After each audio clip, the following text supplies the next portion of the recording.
Shalom Bapak Ibu dosen dan juga rekan-rekan mahasiswa yang terkasih di dalam nama Tuhan kita Yesus Kristus. Puji Tuhan, pada saat ini kita boleh bersama-sama beribadah dalam ibadah chapel streaming kita. Itu semua karena kasih, penyertaan, dan pemeliharaan Tuhan yang sempurna dalam kehidupan kita. Kiranya damai sejahtera dari Allah, dari Tuhan kita Yesus Kristus, akan menyertai kita sepanjang berjalannya ibadah ini dan sampai selama-lamanya. Amin. Mari bersama kita satu dalam doa. Kita mau berdoa untuk kesiapan hati kita dan kesiapan diri kita dalam mengikuti pembelajaran jarak jauh sepanjang 1 minggu ke depan. Mari kita bersama dalam doa. Kepadamu ya Allah yang bertata dalam kerajaan surga, Bapa kami bersyukur, kami berterima kasih Bapa untuk setiap cinta kasih-Mu yang boleh kami nikmati dalam kehidupan kami. Bapa, saat ini kami mau berdoa untuk kesiapan hati, kesiapan diri kami Bapa dalam mengikuti pembelajaran jarak jauh sepanjang 1 minggu ke depan. Bapa, kiranya kami sebagai mahasiswa dapat mempersiapkan diri kami dengan baik dan kami pun dapat mengerti untuk setiap materi-materi yang akan disampaikan oleh para dosen. Kau berikan kepada setiap kami hikmat, akal budi yang daripadamu ya Bapa, dan kami juga dapat menyelesaikan setiap tugas-tugas yang diberikan dengan baik. Kami juga berdoa untuk para dosen yang dalam mempersiapkan materi. Kiranya Engkau terus berikan setiap mereka hikmat, penyertaan yang daripadamu ya Bapa, sehingga dalam setiap materi yang akan disampaikan kiranya semuanya itu berasal daripadamu. Terima kasih ya Bapa, terpujilah nama-Mu. Kami berdoa, mengucap syukur. Amin. Mazmur 103 ayat yang pertama hingga yang kedua berkata, Pujilah Tuhan, hai jiwaku. Pujilah namanya yang kudus, hai segenap batinku. Pujilah Tuhan, hai jiwaku, dan janganlah lupakan segala kebaikannya. Mari bersama kita nyatakan rasa syukur kita kepada Tuhan yang kudus dan yang setia dalam kehidupan kita. Mari bersama kita katakan, Bapakku datang dan berserah, menyatakan Kau yang berkuasa dalam kehidupanku. Bapakku datang dan berserah, ku nyatakan Kau yang berkuasa dalam gelap, Kau setia, Kau cahaya hidupku.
Mari bersama kita fokuskan diri dan kita fokuskan hati kita untuk menerima kebenaran firman Tuhan yang akan disampaikan oleh hambanya. Mari bersama lewat lagu pujian ini kita mau nyatakan bahwa ketika kita dekat dengan Bapa, disitulah kita menemukan kedamaian, ketentraman dalam hati kita. Mari bersama kita angkat lagu pujian hanya dekat kasih-Mu Bapa.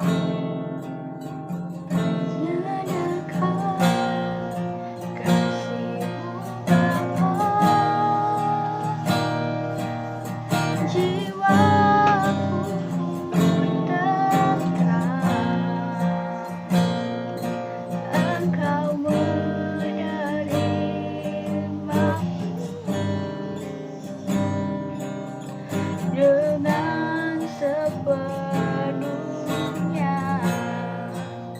walau dunia melihat rupa, namun Kau memandangku sampai ke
kepada hambanya kami persilahkan.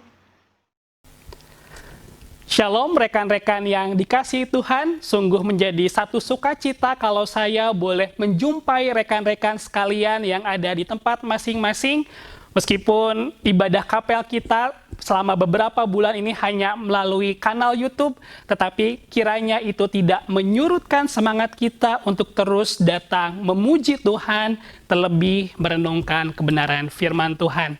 Mari rekan-rekan sekalian, sebelum kita lebih jauh di dalam perenungan kita pada hari ini, kita sama-sama tundukkan kepala dan kita berdoa. Bapa di dalam kerajaan surga, sungguh kami mengucap syukur berterima kasih karena penebusan anak-Mu yang tunggal Kristus Yesus, satu-satunya juru selamat kami memperoleh anugerah keselamatan. Kami tidak hanya menerima anugerah keselamatan itu, tetapi juga Tuhan memanggil kami untuk menjadi hamba-hamba Tuhan sepenuh waktu yang saat ini sedang dididik dan dibentuk di kampus kami Sekolah Tinggi Teologi Bandung.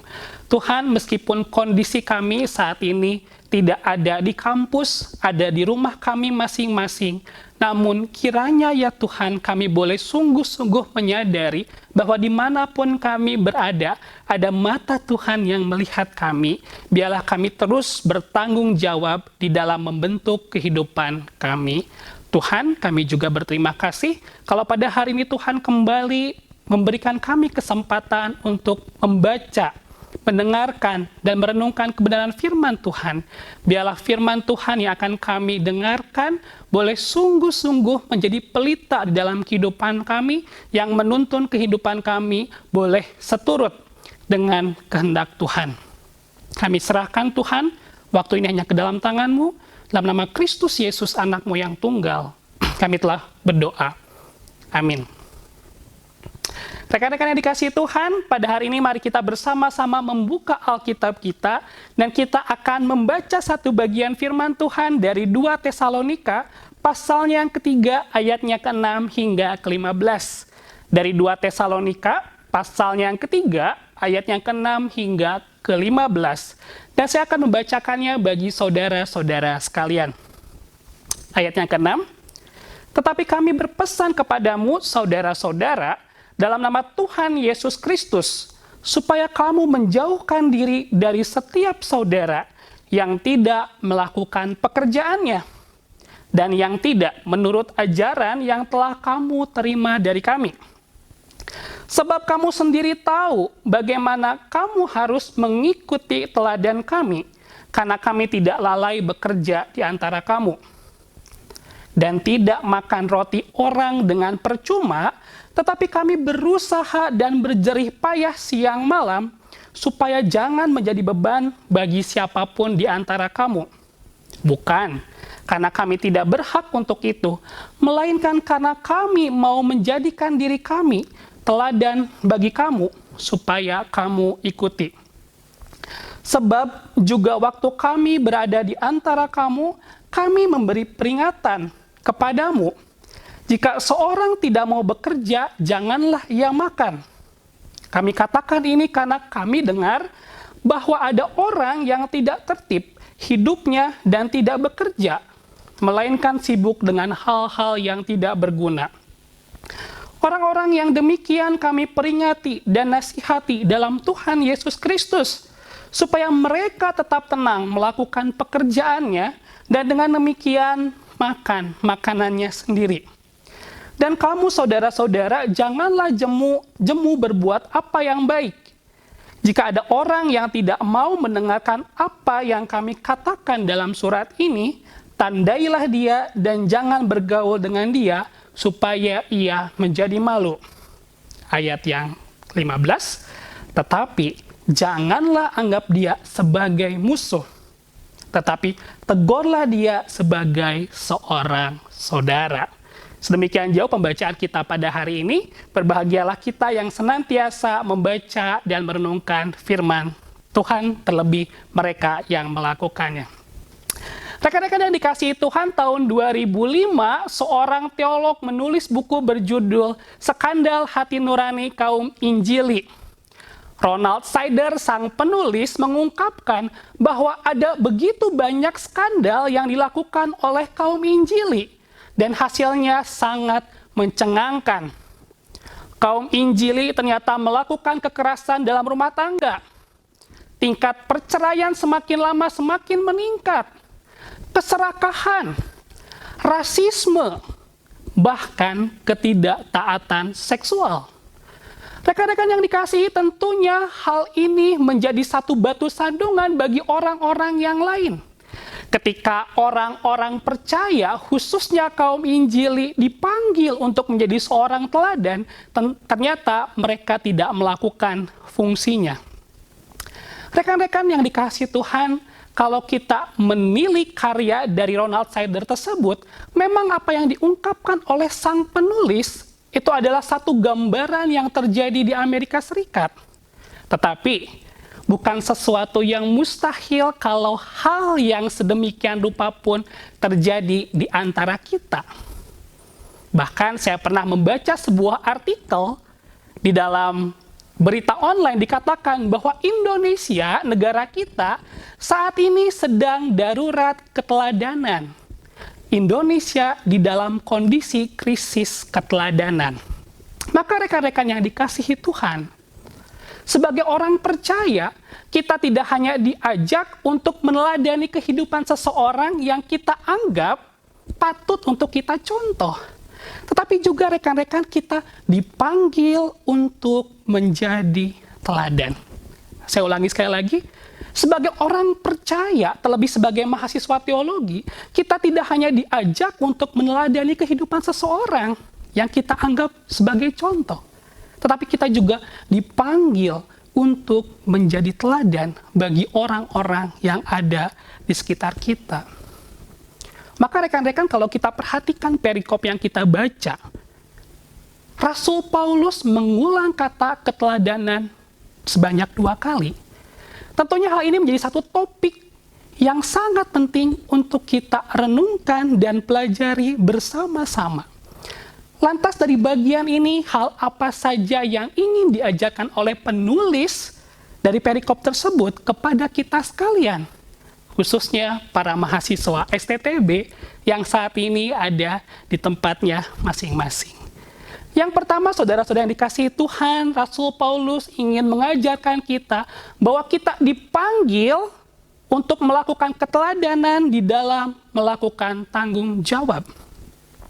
Rekan-rekan yang dikasihi Tuhan, rupa-rupanya ada yang tidak beres dengan kehidupan di dalam jemaat Tesalonika.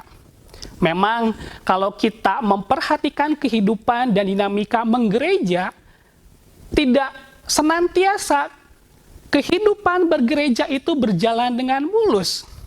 Nyatanya, ada saja sebagian orang yang tidak mentaati ajaran dari rasul-rasul. Memang hal ini menjadi sebuah ironi ketika kita melihat di dalam surat Rasul Paulus yang pertama kepada jemaat Tesalonika, bagaimana Rasul Paulus memuji kehidupan orang-orang di Tesalonika. Bahkan dikatakan bahwa jemaat Tesalonika adalah teladan bagi orang-orang di Makedonia dan di Akhaya, di dalam iman mereka, di dalam pengharapan mereka, di dalam ketekunan mereka kepada Kristus Yesus. Rekan-rekan, Makedonia dan Akhaya bukanlah tempat yang kecil, tetapi dari jemaat Tesalonika ini mereka disebut sebagai teladan bagi 2 kota yang besar ini. Tetapi ketika kita melihat di dalam surat kepada jemaat Tesalonika yang kedua ini, justru Rasul Paulus menyampaikan tegurannya. Apa yang terjadi dengan jemaat Tesalonika, saudara-saudara, pada saat itu? Ternyata ada sebagian dari saudara-saudara yang tidak melakukan kewajibannya di dalam kehidupannya sehari-hari. Kita bisa melihatnya di dalam ayat yang ke-6. Tetapi kami berpesan kepadamu, saudara-saudara, dalam nama Tuhan Yesus Kristus, supaya kamu menjauhkan diri dari setiap saudara. Kita perhatikan baik-baik, dari setiap saudara yang tidak melakukan pekerjaannya dan yang tidak menurut ajaran yang telah kamu terima dari kami. Rekan-rekan yang dikasihi Tuhan, kala itu jemaat Tesalonika mulai dimasuki oleh penyusup-penyusup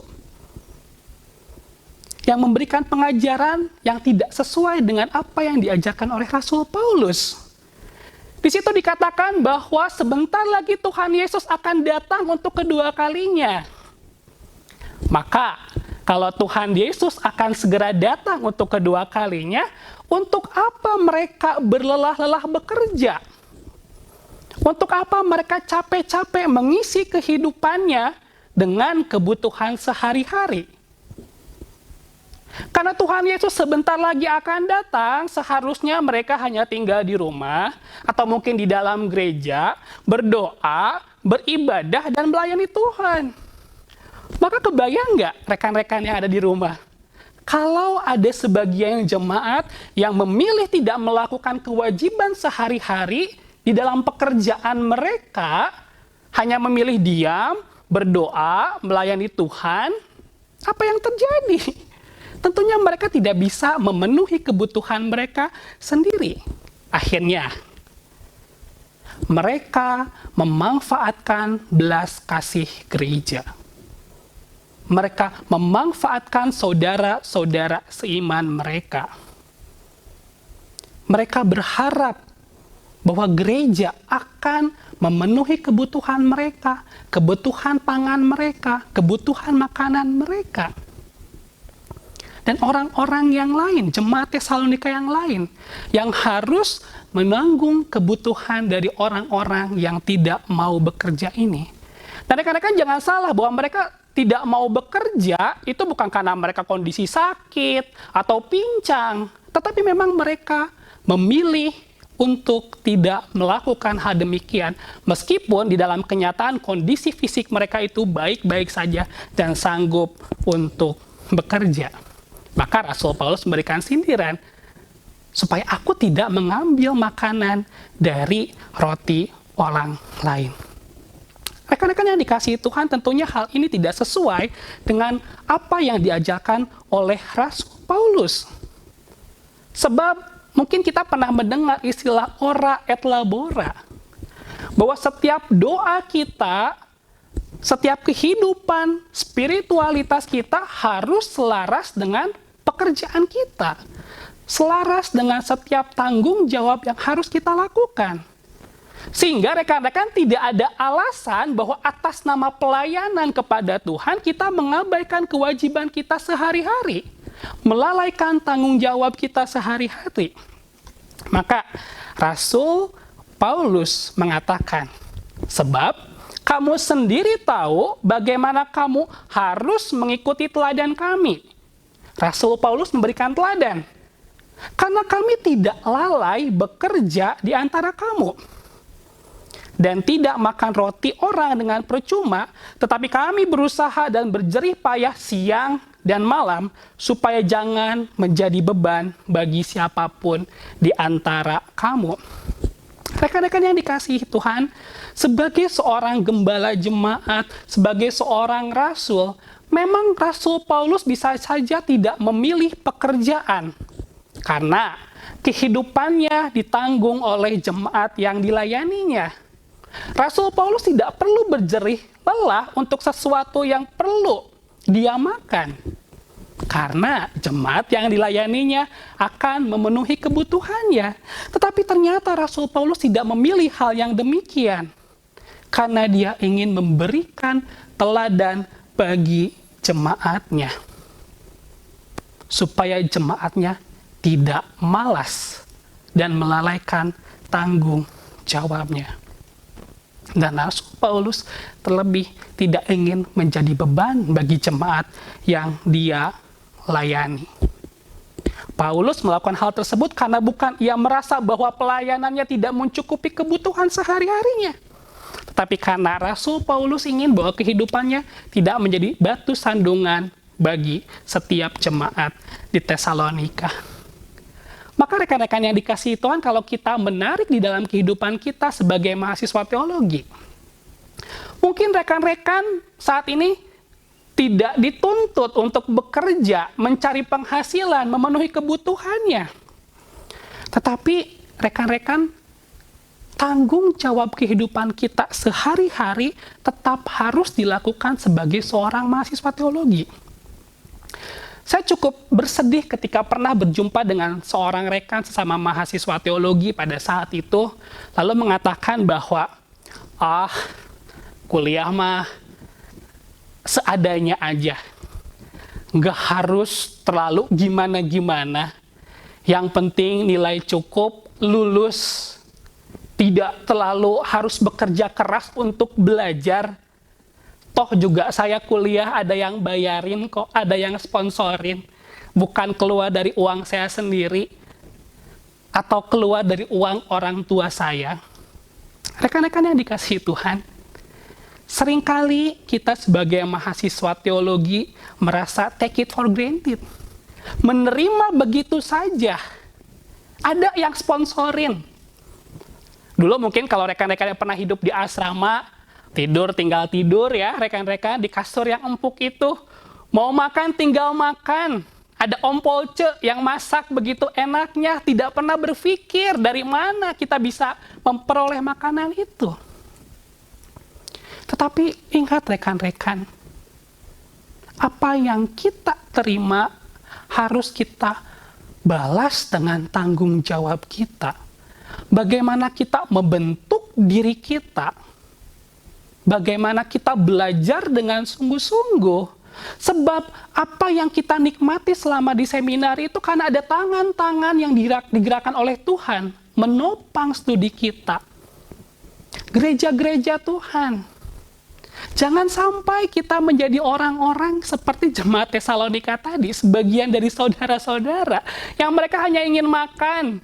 Menerima begitu saja tapi melalaikan tanggung jawab mereka. Maka sudahkah rekan-rekan kita memahami apa tanggung jawab kita sebagai mahasiswa teologi? Sudahkah kita belajar dengan sungguh-sungguh sebagai penghargaan kita kepada Allah yang telah menggerakkan orang-orang yang mengasihi kita? Jangan sampai hidup kita menjadi beban, hanya menjadi beban bagi orang-orang yang telah berbelas kasih kepada kita. Dan kehidupan kita justru menjadi batu sandungan kepada orang-orang yang ada di sekitar kita. Yang kedua, rekan-rekan yang dikasihi Tuhan, Rasul Paulus ingin mengajarkan sebuah keteladanan di dalam karya.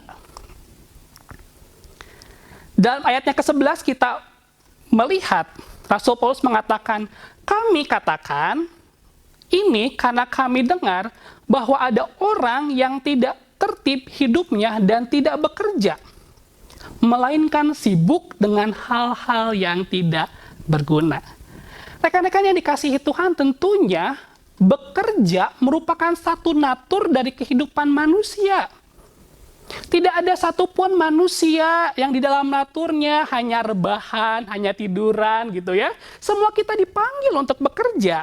Sebab Tuhan Yesus sendiri dalam Yohanes 5 ayat ke-17 berfirman, Bapakku bekerja sampai sekarang, maka aku pun bekerja juga. Jika Tuhan terus bekerja, terus berkarya dari sejak permulaan hingga selamanya, maka sudah barang tentu rekan-rekan yang dikasihi Tuhan, kita sebagai ciptaannya harus terus berkarya. Apalagi rekan-rekan sekarang punya status sebagai calon-calon hamba Tuhan. Tuhan memberikan kita waktu untuk mengisi dengan hal-hal yang bermanfaat. Tetapi nyatanya dalam perikop ini, kita kembali menemukan bahwa sebagian orang di Tesalonika hidupnya tidak tertib. Artinya hidupnya semaunya, melakukan segala sesuatu sesuka hati, dan terlebih melakukan hal-hal yang tidak berguna. Hal tak berguna apa saja yang dimaksudkan rekan-rekan? Pertama, mereka hidup bermalas-malasan. Mereka tidak mau melakukan sesuatu yang bermanfaat. Yang kedua, mereka malah terlalu banyak mencampuri urusan kehidupan orang lain. Rekan-rekan, sungguh ironis ya, sudah kehidupannya menjadi beban, ternyata kepo lagi. Lebih senang mengurus kehidupannya orang lain. Rekan-rekan yang dikasihi Tuhan, ini menjadi sesuatu yang harusnya kita mawas diri. Sebab ketika kita menjadi satu pribadi yang terlalu banyak mencampuri urusan orang lain adalah orang yang sangat menyedihkan. Mereka tidak akan pernah mawas diri. Sebab mereka akan terlalu sibuk melihat orang lain. Mereka senantiasa mencari kesalahan orang lain, tetapi mereka tidak pernah melihat ke dalam batin mereka. Mereka tidak pernah memeriksa diri kita. Rekan-rekan, pertanyaannya buat kita sekalian. Apakah di dalam setiap kesempatan yang Tuhan berikan kepada kita, di dalam hari demi hari, di dalam waktu 24 jam, kita telah mengisinya dengan hal-hal yang berguna? Telah mengisinya dengan ketertiban hidup? Apakah kita menjadi orang-orang yang punya etos kerja yang baik, etos pelayanan yang baik, etos belajar yang baik? Apakah kita sudah berhasil mengatur waktu kita dengan sebaik-baiknya? Tentunya rekan-rekan, kita semua punya me time ya, dan kita memang butuh me time, butuh istirahat. Ada orang yang me time-nya, saya ingat dulu waktu di asrama itu, terutama para putri, me time-nya nonton drakor, drama Korea. Anak-anak aspra, mereka senangnya main games. Saya me time-nya biasanya keluar jajan, atau kadang nonton film. Setiap orang punya cara me time-nya masing-masing. Tetapi pertanyaannya, apakah kita menghabiskan waktu kita hanya untuk memenuhi me time-nya kita? Sepanjang hari, pagi sampai malam, kita nonton drakor. Atau kita main games. Atau kita keluyuran terus sampai mengabaikan. Ada begitu banyak hal yang harus kita lakukan. Sampai kita melalaikan tugas-tugas kita. Rekan-rekan yang dikasihi Tuhan, pada masa sekarang ini ada begitu banyak kesempatan yang bisa teman-teman lakukan untuk mengisi hari dengan karya yang berguna.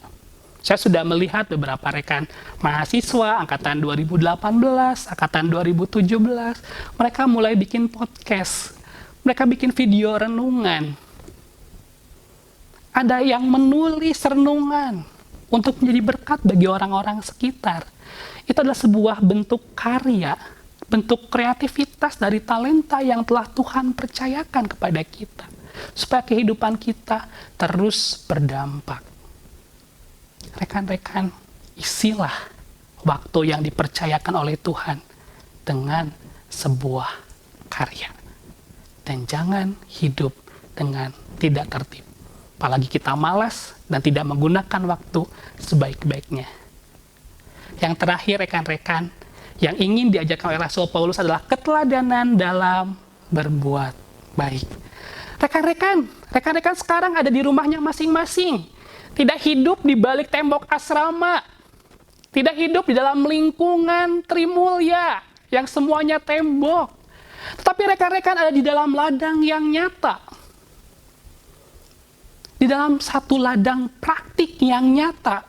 Tidak 3 bulan, tidak 1 tahun, tetapi setiap hari.